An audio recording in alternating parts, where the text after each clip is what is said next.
नमस्कार, आप देख रहे हैं 5 की बात। मैं हूं नगमा। वित्त मंत्री निर्मला सीतारमण ने मंगलवार को जब अपना बजट पेश किया तो उसमें उन्होंने प्रॉपर्टी की बिक्री पर मिलने वाले इंडेक्सेशन बेनिफिट को ख़त्म करने का ऐलान किया। तो ये इंडेक्सेशन बेनिफिट क्या है और इसके ख़त्म करने का क्या नफ़ा नुकसान है? एक्सपर्ट्स का ये मानना है कि इससे अब पुरानी प्रॉपर्टी की बिक्री पर ज़्यादा टैक्स देना होगा। यानी कि अगर आपने अपनी कोई पुरानी प्रॉपर्टी जो आपके पास पहले से है उसको अगर आपने अब बेचा तो इन्फ्लेशन यानी बढ़ती हुई महंगाई के हिसाब से जो एडजस्टमेंट किया जाता था वो ख़त्म कर दिया गया है और टैक्स जो है वो अब ज़्यादा देना होगा। इस मामले में इनकम टैक्स डिपार्टमेंट ने चीज़ों को स्पष्ट किया है कि किस स्थिति में आपको फ़ायदा होगा और किस स्थिति में नुकसान। अगर आप पुराना घर बेचना चाहते हैं तो अब आपको बिक्री से होने वाली जो कमाई है उस पर ज़्यादा टैक्स चुकाना पड़ सकता है। इसकी वजह यह है कि निर्मला सीतारमण ने इंडेक्सेशन का लाभ हटाने का ऐलान किया है। सरकार का कहना है कि इंडेक्सेशन हटाने से टैक्स पेयर और कर प्रशासन के लिए कैपिटल गेन की जो गणना होती है वो आसान हो जाएगी, यानी गिनती आसान हो जाएगी। तो केंद्र सरकार ने बजट में मकान बेचने पर लगने वाले long term capital gain tax को 20% से घटाकर 12.5% किया है। लेकिन साथ साथ ये टैक्स तो घटाया, लेकिन बहुत अहम इंडेक्सेशन जो है उसे भी हटा दिया है। तो इस बारे में एक डिटेल्ड रिपोर्ट हम अपने सहयोगी की दिखाएंगे आपको, लेकिन इस वक्त पहले इस पर हम बातचीत करते हैं। हमारे साथ जुड़े हैं दिनेश गुप्ता जी जो सीएमडी हैं समृद्धि ग्रुप के। तो ये बहुत सारे लोगों के मन में इस बात को लेकर कई तरह के सवाल हैं कि इससे हम क्या समझें ये इंडेक्सेशन। एक तो कल इस पर काफ़ी चर्चा हुई। तो दिनेश जी, इंडेक्सेशन जो हटाया गया है उससे आप हमें बहुत ही सरल भाषा में समझाइए कि अगर किसी के पास पहले का एक घर खरीदा हुआ था तो जब अब उसको आप बेचते हैं, पहले जब इंडेक्सेशन था तो फिर क्या होता था आपने जब बेचा उसको, और अब क्या होगा? जी नमस्कार। देखिए, पहले जो था कि अगर आप कोई घर बेचते हैं, आप प्रॉपर्टी बेचते हैं और वो 3 साल से ज्यादा रखने के बाद बेचते हैं तो उसके ऊपर जो गेन होता था उसको लॉन्ग टर्म कैपिटल गेन बोलते हैं।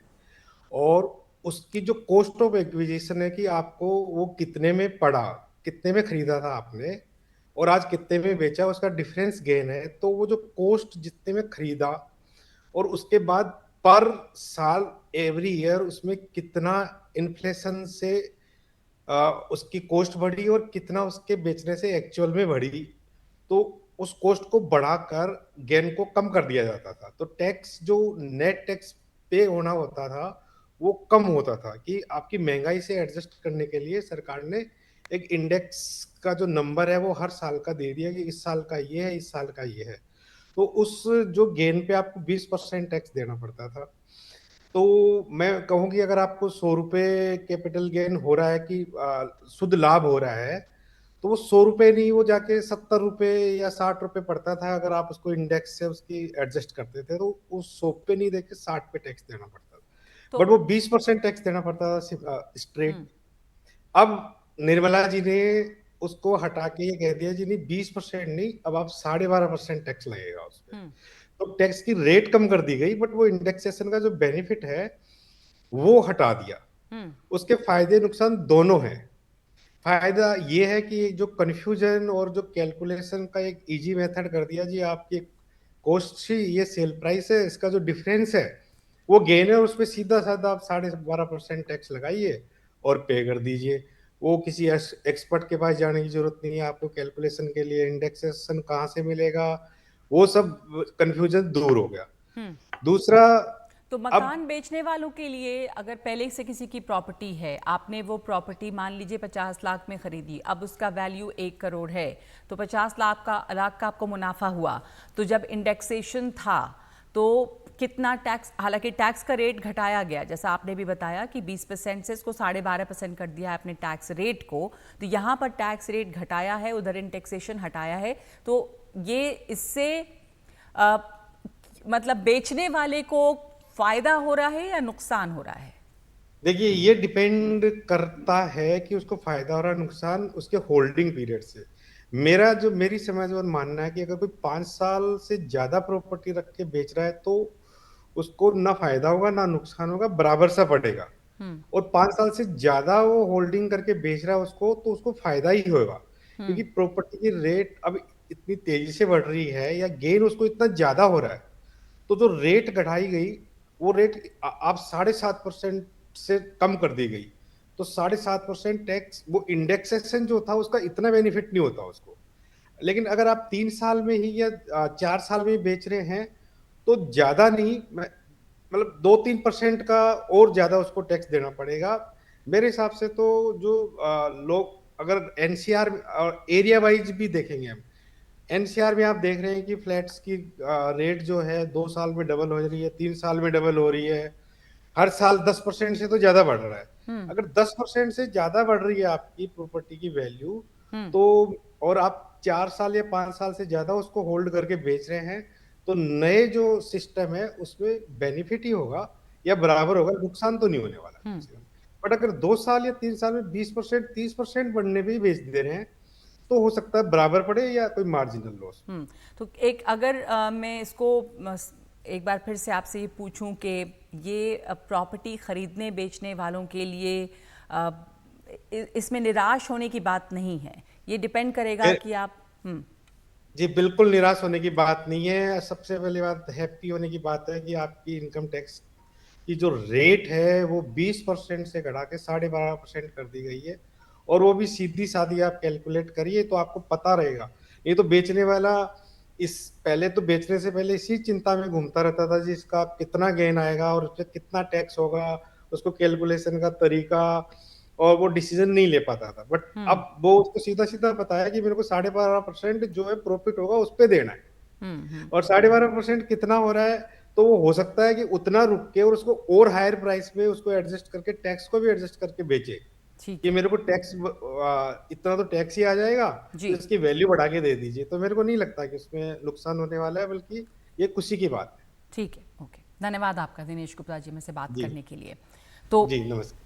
सरकार ने इंडेक्सेशन हटाया है, लेकिन जो टैक्स था कैपिटल गेन टैक्स उसको 20% से घटाकर 12.5% किया है।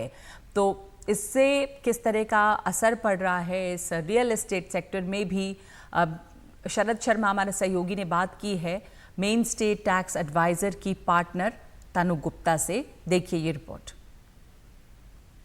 मंगलवार को पेश किए गए बजट में केंद्र सरकार ने long term capital gain tax 20% से घटाकर 12.5% कर दिया, लेकिन साथ ही साथ एक बहुत अहम चीज भी हटा दी, वो है इंडेक्सेशन, जिसकी वजह से अब माना यह जा रहा है कि अब अगर आप प्रॉपर्टी बेचेंगे तो दिखाई तो दे रहा है आपको कि जो long term capital gain tax है, यानी कि अगर प्रॉपर्टी 2 साल से ज्यादा आप होल्ड करने के बाद बेचते हैं तो आपको long term capital gain tax देना होता है, जो पहले 20% था लेकिन साथ में इंडेक्सेशन था। लेकिन अब 20% नहीं है, 12.5% है, लेकिन इंडेक्सेशन नाम की चीज जो है वो केंद्र सरकार ने खत्म कर दी है।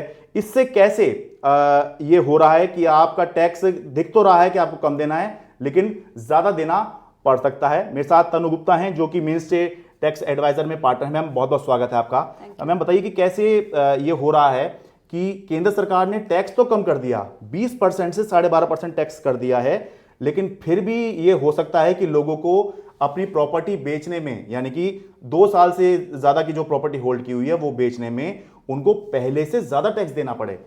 देखिए इसमें ये है कि प्रॉपर्टी आप 2 साल से ज़्यादा होल्ड करते हैं तो उसको लॉन्ग टर्म कैपिटल एसेट बोला जाता है।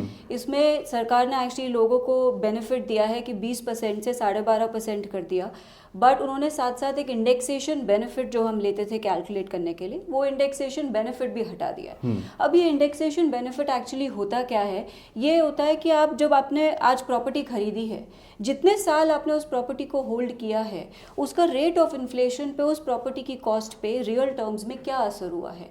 आज आपने 100 रुपए की प्रॉपर्टी खरीदी है, उसको आपने 10-15 साल तक होल्ड किया है, तो 10-15 साल बाद उसकी एक्चुअली कॉस्ट की वैल्यू क्या है, वो लेट्स से 120 रुपए है, 130 रुपए है, इसका मतलब इंडेक्सेशन होता है। अब जो 20 से 12.5% किया है वो तो ऑब्वियसली टैक्स रेट कम ही किया है उन्होंने। हाँ। लेकिन हमें ये देखना है कि इंडेक्सेशन का बेनिफिट हटा के ये लोगों के लिए फायदा होता है कि ये इंडेक्सेशन का बेनिफिट हटा के लोगों के लिए नुकसान होता है, क्योंकि आपकी कॉस्ट उतनी बढ़ रही है कि नहीं बढ़ रही है। हाँ। इसमें एक बहुत इंपॉर्टेंट एस्पेक्ट है कि आपकी प्रॉपर्टी की वैल्यू कितनी तेजी से आगे बढ़ रही है कि नहीं बढ़ रही। हाँ। अगर आपकी प्रॉपर्टी की वैल्यू बहुत तेजी से ऊपर गई है हाँ। तो आपको ये लो रेट का फायदा होगा, ठीक तो है। आपकी टैक्स लायबिलिटी कम होगी इवन इफ आपको इंडेक्सेशन बेनिफिट नहीं मिलेगा। ठीक है। अगर आपकी प्रॉपर्टी की वैल्यू बहुत तेजी से नहीं बढ़ रही है, हाँ। लेट्स से 5-10% आपकी प्रॉपर्टी की वैल्यू बढ़ी, तो आपको ये जो 12.5% जो घटा है रेट, तो भी आपको नुकसान होगा, बिकॉज आपको उसमें कॉस्ट, इंडेक्स्ड कॉस्ट का बेनिफिट आपको नहीं मिल रहा है। ठीक है। तो इसे एक उदाहरण के तौर पे समझाइए ताकि दर्शक समझ पाएं कि कैसे ये जो दो चीज़ आपने बताई कि अगर प्रॉपर्टी कॉस्ट बहुत ज़्यादा नहीं बढ़ी है और समय बहुत ज़्यादा बीत गया है तो किस तरह से कम टैक्स होने के बावजूद भी ज़्यादा टैक्स देना पड़ सकता है, उदाहरण के तौर पर। तो देखिए, आपने लेट्स से एक प्रॉपर्टी खरीदी 1 अप्रैल 2018 को, वो प्रॉपर्टी आपने 80 लाख रुपए की खरीदी। आप सोचते हैं कि 23 जुलाई 2024 में हम वो प्रॉपर्टी बेचते हैं। ठीक है। अब आपने जब 80 लाख की वो प्रॉपर्टी खरीदी है, तो मैं उस पर अगर इंडेक्सेशन लगाती हूँ, मैं उसको कॉस्ट ऑफ इन्फ्लेशन जो सरकार देती है उससे अगर उसको ट्रू अप करती हूँ, तो वो प्रॉपर्टी की वैल्यू 1 करोड़ से ऊपर आएगी। यानी कि आपने 80 लाख की खरीदी तो है, लेकिन वो महंगाई सब एडजस्ट करने के बाद में प्रॉपर्टी की वैल्यू जो है वो कागजों में मान के चलिए कि 1 करोड़ से ऊपर चली गई है। ठीक है। लेकिन आपने उसको फिर भी बेची आप 95 लाख में। ठीक है। आपको कोई बायर मिला नहीं, आपने 95 लाख में उसमें बेची। हाँ। तो अभी जो ये 20% और इंडेक्सेशन के साथ में जो कैपिटल गेन कैलकुलेट होता है, हाँ। उसमें तो आपको लॉस हो गया, क्योंकि आपकी एक्चुअली इंडेक्स्ड कॉस्ट तो आपकी 1 करोड़ के ऊपर थी। हाँ। लेकिन आपको बायर नहीं मिला, आपने 95 लाख में बेची, आपको लॉस हो गया। तो इस केस में आपने कोई भी टैक्स पे नहीं किया। अच्छा, ठीक है। लेकिन अब जो चेंज आया है, हाँ। उस चेंज में वो ये कहते हैं हम इंडेक्सेशन बेनिफिट नहीं मिलेगा। दैट मीन्स अब आपको 95 लाख की जो प्रॉपर्टी आपने बेची, हाँ। उसको आपको 80 लाख से माइनस करना है। तो अब आपको इवन इफ आपने उसको बेची कम में, 95 लाख में बेची, तब भी आपको positive capital gain tax purposes के लिए कंप्यूट हो जाता है। अच्छा। विच मीन्स कि 80 लाख और 95 लाख का जो डिफरेंस है 15 लाख लाख रुपए, वो आपकी इनकम में जुड़ जाएगा। अच्छा, और 15 लाख के ऊपर सीधे 12.5% आप टैक्स दे दीजिए। यस, 12.5। तो यानी कि आपकी प्रॉपर्टी की वैल्यू थी 1 करोड़। हाँ। आपने उसको बेची 95 लाख में। हाँ। तो भी आपने उस पे टैक्स पे किया। हाँ, लेकिन क्योंकि इस केस में अब जो नया केस आ गया है, इसमें वो मान ही नहीं रहे आपकी प्रॉपर्टी वो 1 करोड़ के उसमें जा रही है, तो वो करना ही नहीं है। तो इसलिए पहले के उसमें जहां पता नहीं कि क्योंकि एक तरह से लॉस हुआ तो नो टैक्स लायबिलिटी, आपको टैक्स नहीं देना था। लेकिन इस केस में 15 लाख के ऊपर भी 15 लाख का आपको गेन हो रहा है, तो 12.5% दिया तो लगभग 1,87,000 के आसपास ये आपको ये देना होगा। ये हो गया कि भाई कम टैक्स होने के बावजूद भी आपको ज्यादा टैक्स देना पड़ गया अगर आपकी प्रॉपर्टी की वैल्यू बहुत तेजी से नहीं बढ़ी है। ठीक है। अब आपकी प्रॉपर्टी की वैल्यू बहुत तेजी से बढ़ी है। लेट्स अज्यूम अब ये दूसरा केस देख रहे हैं कि जिसमें प्रॉपर्टी की वैल्यू बहुत तेजी से बढ़ी है। ठीक है। जैसे 80 लाख की प्रॉपर्टी जब आपने खरीदी थी, आज की डेट में वो प्रॉपर्टी की वैल्यू 1 करोड़ 80 लाख हो गई है। ठीक है। मतलब कब से मान के चलें 2-3 साल पहले 2018 में आपने प्रॉपर्टी खरीदी और 2024 में उसकी वैल्यू अब 1 करोड़ 80 लाख हो चुकी है। अच्छा। तो इस केस में अब आप देखेंगे कि जो इंडेक्सेशन के बाद भी, क्योंकि आपको फिर भी पॉजिटिव कैपिटल गेन आएगा, लेकिन वो जो 12.5% है उसमें टैक्स लायबिलिटी आपकी कम आ रही है। अच्छा। और जो 20% लगा करके भी आपकी टैक्स लायबिलिटी ज्यादा है। ओके, ठीक है। सो दैट मीन्स कि आप जितनी तेजी से आपकी प्रॉपर्टी बढ़ेगी, हाँ।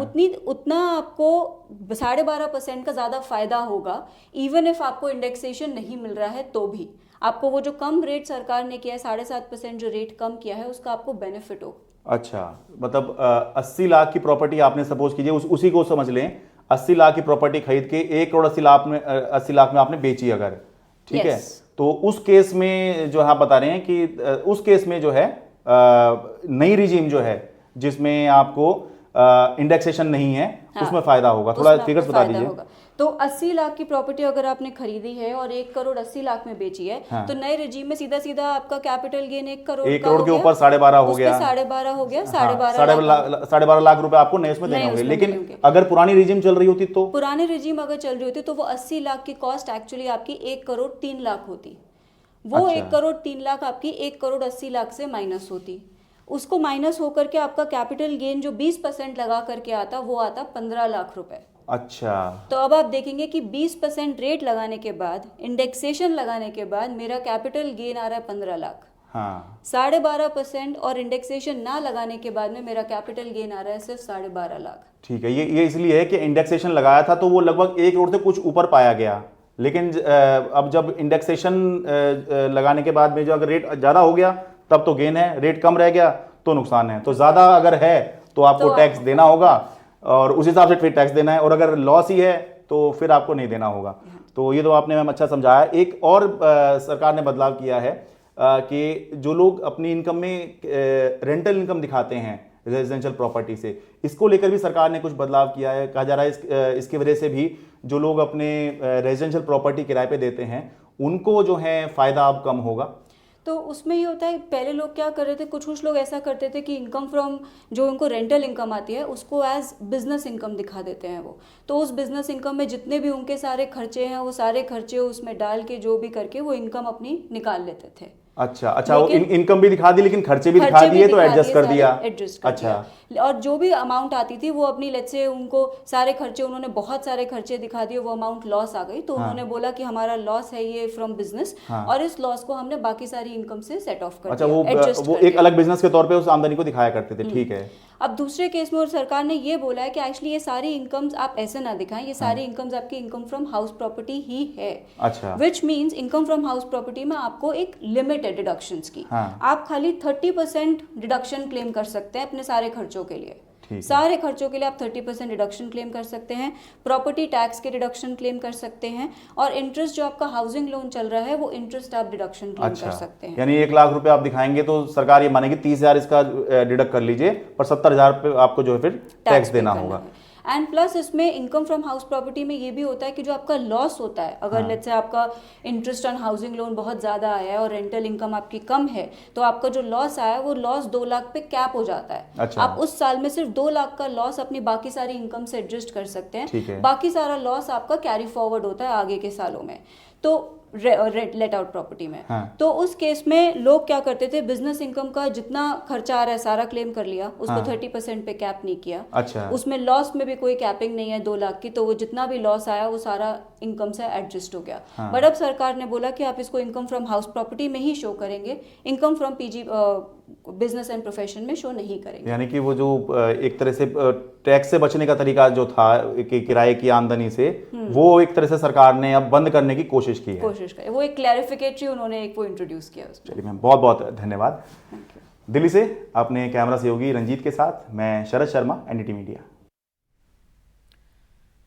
तो वित्त मंत्री ने केंद्रीय बजट 2024 में कैपिटल गेन टैक्स के मामले में आम आदमी को एक झटका दिया। बजट 2024 में चुनिंदा फाइनेंशियल और नॉन फाइनेंशियल एसेट पर long term capital gain tax को 2.5% से बढ़ाकर 10 से 12.5% कर दिया गया है, और short term capital gain tax को भी 15% से बढ़ाकर 20% कर दिया गया है।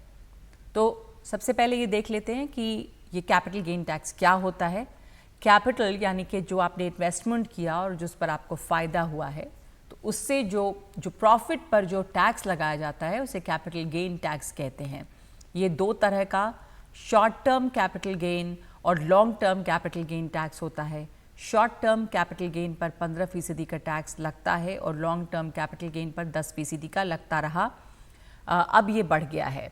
1 लाख तक के एनुअल कैपिटल गेन पर टैक्स की देनदारी नहीं होती है। तो अभी जो ये कैपिटल गेन टैक्स है ये 2 तरीके से लगता है। अगर किसी स्टॉक को 1 साल के अंदर ही बेचा जाता है तो उस पर हुए मुनाफे पर short term capital gain tax लगता है, जो आपके टैक्स स्लैब के आधार पर लगाया जाता है। और स्टॉक अगर 1 साल बाद बेचा गया तो long term capital gain tax लगता है, जिसमें 1 लाख रुपए तक हुआ मुनाफा टैक्स के दायरे से बाहर होगा, जबकि इससे ज़्यादा के मुनाफे पर टैक्स जो है वो 10% दर से देनी होगी, लेकिन अब ये बढ़ गई है 2.5% से और अब ये 12.5% की दर पे देनी होगी। तो इसके ऊपर ही ये कहा जा रहा है कि इससे जो फाइनेंशियल एसेट में जो इन्वेस्टमेंट करते हैं उन लोगों के लिए एक रुकावट है और एक तरह से इसको लेकर कुछ मायूसी है। तो इसे भी समझने की कोशिश करते हैं। हमारे सहयोगी शुभांग ने इसके बारे में बातचीत की है। जो कैपिटल गेन टैक्स को बढ़ाया गया है जिससे इन्वेस्टर्स को एक झटका लगा है। पहला सवाल ये खड़ा होता है कि इन्वेस्टर्स को एसआईपी में इन्वेस्ट करना चाहिए या नहीं, और दूसरा ये कि अब इन्वेस्ट करना जो है वो कितना फ़ायदेमंद होगा। टैक्स एक्सपर्ट शरद कोहली से बात की है हमारे सहयोगी शुभांग ठाकुर ने। हमारे साथ शरद कोहली जी जो कि एक इकोनॉमिस्ट है और साथ ही साथ टैक्स एक्सपर्ट भी है। सर, मैं जानना चाहता हूं कि जो कैपिटल गेन टैक्स को बढ़ाया गया है इससे इन्वेस्टर्स पे क्या फर्क पड़ेगा? देखिए, लॉन्ग टर्म कैपिटल गेन्स 10% के हिसाब से इक्विटी में टैक्स होता था और इक्विटी लॉन्ग टर्म जब होती थी जब उसको हम 1 साल तक होल्ड करते थे, तो वो 10% से बढ़ा के उसको 12.5% कर दिया है। इसी तरह शॉर्ट टर्म कैपिटल गेन यानी कि अगर आपने 1 साल से कम रखा है उसको, तो उस पर 15% टैक्स होता था अगर इक्विटी में आप करते थे। ये दोनों के लिए था, शेयर्स के लिए भी था और म्यूचुअल फंड्स के लिए भी था। उसको बढ़ा के 20% कर दिया गया है। तो मुझे लगता है इन्वेस्टर्स, देखिए एक झटका तो है इन्वेस्टर के लिए, कोई दो राय नहीं। और कल हमने, अगर आपसे स्टॉक मार्केट जो लोग ऑब्जर्व करते हैं अगर देख रहे हो, तो स्टॉक मार्केट ने भी उस टाइम जर्क दिया और नेगेटिव में क्लोज हुई। और तो मार्केट को मुझे लग रहा है 2-3 दिन इन्वेस्टर्स को और शेयर मार्केट को लगेगा इसको हजम करने में, ऐसा मेरा मानना है, इसको डाइजेस्ट करने में। बट अल्टीमेटली देखिए, जो भी स्टॉक मार्केट का इन्वेस्टर है उसमें 2 चीज़ें होती हैं। एक तो वो, क्योंकि हम लॉन्ग टर्म की बात कर रहे हैं, तो वो लॉन्ग टर्म के लिए रखता है। दूसरा, वो बड़े गेन्स के लिए रखता है। अगर आप छोटे गेन्स चाहिए तो आप बैंक फिक्स डिपॉजिट में चले जाएंगे जहां आपको 5-6%, 7% मिलता है। पर आप बड़े गेन्स का मतलब है, अगर मैं 1 लाख रुपए इन्वेस्ट कर रहा हूं तो मैं चाहूंगा कि मेरी इन्वेस्टमेंट 2 साल बाद 1.5 लाख, 2 लाख डबल भी हो जाए। तो मुझे लगता है अगर उसमें 10% जा रहा है या 12.5 जा रहा है, इतना ज़्यादा फर्क नहीं पड़ेगा, ऐसा मेरा मानना है। Temporarily yes, investors will are going to take it with a pinch of salt और उनको लगेगा कि वाकई हमारा टैक्स आउटफ्लो बढ़ गया है इसकी वजह से। पर इवेंचुअली वो सेटल हो जाए, क्योंकि मुझे नहीं लगता 2.5% लॉन्ग टर्म में या 5% शॉर्ट टर्म में टैक्स बढ़ने की वजह से इन्वेस्टर शेयर मार्केट से चली जाएंगे। क्योंकि शेयर मार्केट से जो रिटर्न्स आते हैं, और पिछले 3-4 साल का अगर आप रिकॉर्ड देखें, तो वो रिटर्न्स कोई भी दूसरी इन्वेस्टमेंट मैच नहीं कर पाती है। तो मुझे नहीं लगता कि इन्वेस्टर्स इस 2.5% और 5% के पीछे स्टॉक मार्केट को छोड़ देंगे। Initially yes, there will be a setback जो हमको देखने को मिल ही रहा है, but I think in 2-3 days और maximum 1 week the market will forget. Market is also short memory, बहुत उसकी मेमोरी बहुत शॉर्ट होती है, लोग उसको भूल जाते हैं और लोगों को पता है टैक्स देना है तो फिर देना है। तो टेम्परेरी फर्क पड़ेगा, लॉन्ग रन में फर्क नहीं पड़ेगा। और हमारे साथ अब जुड़े हैं नासिर सलीम जो मैनेजिंग पार्टनर हैं फ्लेक्सी कैपिटल के। नासिर, आपसे कल भी हमने बात की थी जब बजट पेश हुआ था उसके बाद कि इसमें से क्या आपको उसमें अच्छी बातें लग रही हैं, क्या आपको उसमें समस्याएं लग रही हैं, लेकिन अब और समझने की ज़रूरत है बारीकी से।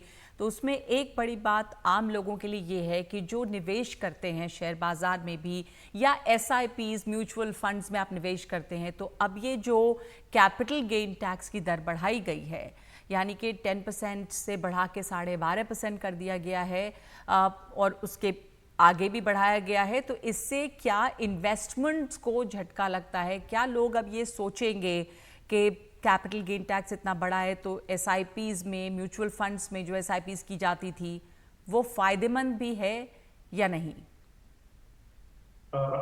जी नमस्कार, आदाब। बहुत बहुत शुक्रिया नगमा जी कि आपने मुझे बुलाया अपने शो पे। देखिए, जहाँ तक आपका सवाल म्यूचुअल फंड्स का है और निवेशकों का है जो इन्वेस्ट कर रहे हैं पिछले कई क्वार्टर हम देखते हैं, क्वार्टर ऑन क्वार्टर। तो अगर आप SIP की बात करें Nagma ji, we are sitting at 21 lakh crore, 21 lakh crore की हमारी SIP बुक है कंट्री लेवल। और अगर आप देखें तो मुझे नहीं लगता है कि इससे कुछ उसमें रुकावट है।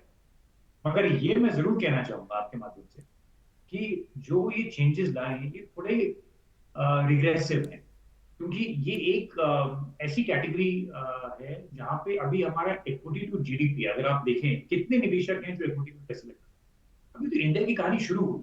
We have just started. और मुझे लगता है, हमारा ये मानना है कि अभी तो और ज्यादा लोग इसमें जुड़ेंगे, क्योंकि एक एसेट क्लास जिसमें बहुत अच्छा परफॉर्मेंस रहा है पिछले कई सालों में। अगर आप 1979 से अब तक सेंसेक्स ट्रैक करेंगे तो हिस्टोरिकल रिटर्न 16 और 18% के बीच में पर एनम के साथ, तो बहुत हाई। ऑफ कोर्स इसमें रिस्क बहुत हैं, जैसे म्यूचुअल फंड्स में रहते हैं, मगर शॉर्ट टर्म में जो एक मायूसी अभी दिखने को आ रही है, क्योंकि लोग चर्चा कर रहे हैं कि भाई एक शॉर्ट टर्म कैपिटल गेन को आपने बढ़ा दिया, 15 से 20% कर दिया, 25% आपने 10 से 12.5 कर दिया, और 25% नंबर छोटा नहीं होता। तो हमारा ये मानना है कि एक एसेट क्लास ऐसा था जिसमें भी पार्टिसिपेशन और बढ़ना है, और लोगों के साथ और आगे एक उम्मीद है कि भाई एक एसेट क्लास इसमें लोग जुड़ रहे हैं। बहुत बड़े पैमाने से हम लोग ने एक एमपी ने कैंपेन चलाया है, जिसके तहत वो लोग कहते हैं म्यूचुअल फंड सही है। कैंपेन आपने देखा भी होगा और आपके दर्शकों ने भी देखा होगा, इसके बारे में सुना भी होगा। तो एक थोड़ी सी सरप्राइज थी कि क्योंकि एक तरफ हम लोग ये जरूर एक्सपेक्ट कर रहे थे नगमा जी, टैक्स रैशनलाइजेशन की जो उन्होंने कोशिश करी है इस बजट में, कल उन्होंने पेश किया, मगर टिंकरिंग ऑफ टैक्स कि टैक्स में उसमें बढ़ा देना, 10 की जगह 12.5% कर देना या 15 को 20% कर देना, वो थोड़ा सा हमें लगा कि थोड़ा रिग्रेसिव है। और दूसरी चीज मेरा ये भी मानना है, आपके माध्यम से एक और चीज मैं कहना चाहूंगा, क्योंकि कैपिटल गेन का सवाल और टैक्सेशन का होता है।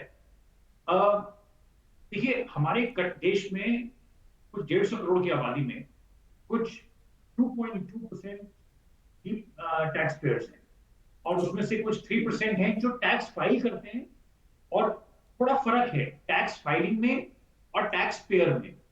तो हमारा ये मानना था कि भी अगर आप और कोशिश करें कि लोगों को उस टैक्स नेट में, उस टैक्स के दायरे में कैसे लाया जाए और पार्टिसिपेशन कैसे बढ़ाया जाए टैक्स में, ना कि जो एक एसेट क्लास जो एक अच्छा रिटर्न दे रहा है और उसमें आपने 10%, कोई छोटा अमाउंट नहीं है रखना, इट्स अ बिग नंबर। अगर आपने 1 करोड़ रुपए डाले हैं और अगर आप उसको 1 साल के बाद बेचते हैं, मान लीजिए आपका 20 लाख का मुनाफा आता है, तो 2 लाख रुपए आप टैक्स में देते हैं, तो आपके पास 20 लाख में से 18 लाख बचेंगे। तो मेरे हिसाब से 10% कम नहीं था, मगर वो उन्होंने उसको चेंज करके 12.5। तो ये रिग्रेसिव जरूर है, जो आज जैसा आप कह रहे हैं कि थोड़ा डिस्करेजमेंट तो होगा ही, थोड़ा सी लोगों को ये लगेगा कि अब आप जब इन्वेस्ट कर रहे हैं, आप निवेश कर रहे हैं अपने पैसे को, उस पे भी आपको टैक्स लग रहा है, और वो भी और बढ़ गया है, 2.5% से बढ़ गया है ये long term capital gain tax, और शॉर्ट टर्म को भी बढ़ा के 15 से 20% कर दिया। और आपने सही कहा कि जो आपका ये मानना है कि जो दायरा है, जो टैक्स नेट है, उसको और बढ़ाने की ज़रूरत है, क्योंकि बहुत कम है वो आबादी अभी भी भारत में जो टैक्स देती है, और उससे भी कम वो हैं जो टैक्स फाइल करते हैं। तो और जो मोटे तौर पे जो टैक्स दे रहे हैं वो मिडिल क्लास या सर्विस क्लास है, जो एक बहुत बड़ा चंक है, ठीक है, टैक्स देने का। तो ये रिग्रेसिव एक तरह से रहा है और लोगों को थोड़ा डिस्करेज ज़रूर करता है निवेश के लिए। धन्यवाद आपका हमारे साथ जुड़ने के लिए और इसे समझाने के लिए, नासिर साहब, बहुत शुक्रिया आपका। और आगे बढ़ते हैं। अब आपके लिए एक सवाल, आप लोगों के लिए, कि जिस पर आप अपनी राय हमें दे सकते हैं इस QR कोड को स्कैन करके। सवाल है कि क्या बेरोजगारी दूर करने में गेम चेंजर साबित होगी बजट 2024 की घोषणाएं? तो इस QR कोड को स्कैन करिए और भेजिए। इस बार के बजट में सरकार का फोकस रोजगार पर है। इंटर्नशिप और पहली बार नौकरी पाने वालों को 1 महीने तक का वेतन सरकार की तरफ से दी जाने की व्यवस्था होगी।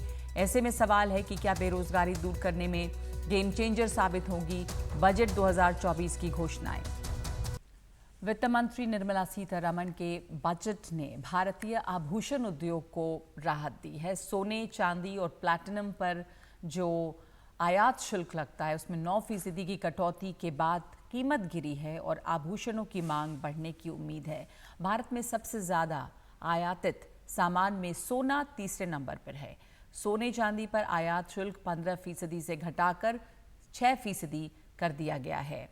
प्लैटिनम पर आयात शुल्क 15.4% से घटाकर 6.4% कर दिया गया है और आभूषणों पर 3% GST सहित शुल्क 18% था।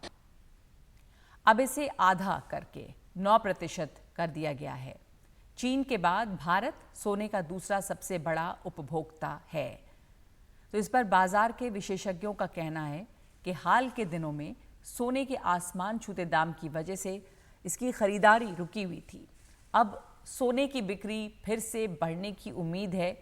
ये देखिए सुजाता द्विवेदी की रिपोर्ट। अब जब फेस्टिव सीजन पास आ चुका है तो ऐसे में क्या कुछ तैयारियां और साथ ही मार्केट में क्या हलचल है ये समझने के लिए हमारे साथ बात करने के लिए कुमार जैन मौजूद हैं, जो जवेरी बाजार में इनके कई सारे दुकानें हैं और साथ ही काफ़ी बड़े पैमाने पर ये सोने चांदी में डील भी करते हैं। आपसे समझना चाहेंगे सर कि अब जब इतनी आप कितने सालों से बजट आप देखते आ ही रहे हैं और इस बार का बजट भी आपने देखा, तो जो इम्पोर्ट ड्यूटी घटाई गई है इससे आपको क्या लगता है कितना ज़्यादा मार्केट पे असर पड़ेगा और लोगों के लिए कितना ज़्यादा सुविधाजनक? निर्मला सीतारमण का ये 6वां बजट है। बड़ी खुशी की बात है कि इस बार उन्होंने 6 बजट में से बजट में ये जो बजट आया, लास्ट बजट आया, उसमें इस बार सोने की ड्यूटी घटाई, जो हमारे एक्सपेक्टेशन नहीं था। बहुत खुशी की बात है। उससे भाव एकदम 5,000 रुपये का पड़ा। लोगों को मौका मिला है कि लोग फेस्टिव सीजन की खरीदारी करें।